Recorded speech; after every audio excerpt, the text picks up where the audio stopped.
আল্লাহ তাআলা এই পৃথিবীতে মানব জাতিকে সর্বোত্তম করে সৃষ্টি করেছেন। এ প্রসঙ্গে আল্লাহ রাব্বুল আলামিন বলেন, লাকাদ খলাকনাল ইনসানা ফি আহসানি তাকওয়িম।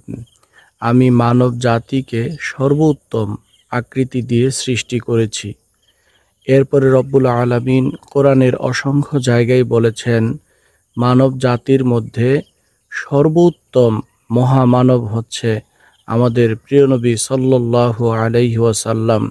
তার ব্যাপারে তার স্ত্রীগণ বলেছেন, একাধিক স্ত্রীগণ বলেছেন, মহানবী সাল্লাল্লাহু আলাইহি ওয়াসাল্লামের মতো উত্তম মানুষ আমরা আর পৃথিবীতে দেখিনি।